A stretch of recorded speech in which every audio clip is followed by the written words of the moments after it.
I was a victim of sexual abuse by my grandfather at the age of 6.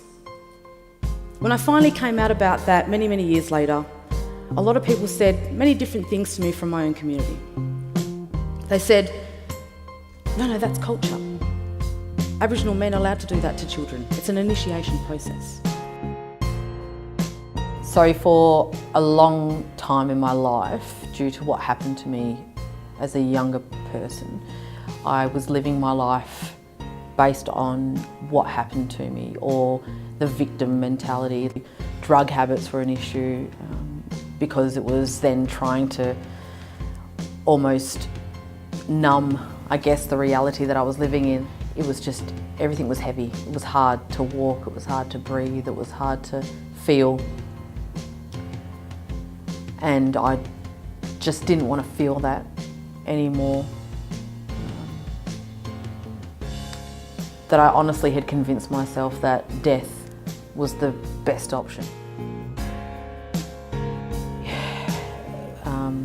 There was a decision made that I would pursue getting justice for what had happened to me as a young child.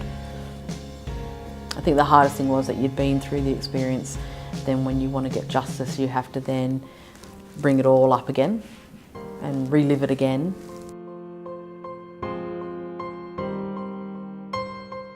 When I found out that I was pregnant with my first child and looking down at,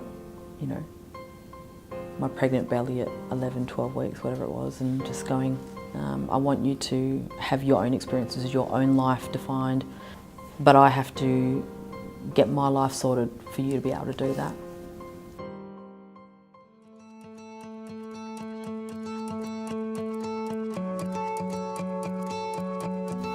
Whether it be Indigenous, non-Indigenous, I had this incredible network of people who in many different ways helped me start to build a very strong foundation to be able to move past this victim mentality to I'm a survivor. Now I want to help other people hopefully never have the same experience that I had again, which is feeling so hopeless that they can't make an impact in their own lives or in anybody else's.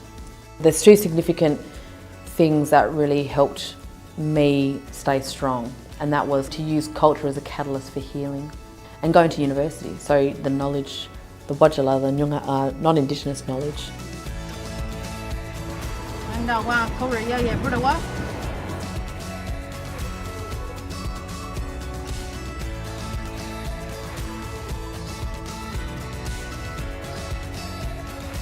Why is it when I'm with certain people I talk and act a certain way, but then I'm with my Nyunga family and I talk and act a certain way again? Like it's like I'm swapping and changing who I am. And my tutor said, oh honey, that's just code switching. And then we all kind of looked at each other and went, that's what we do, that's what we do. We sit with people, whether it be a company or a community or an organisation.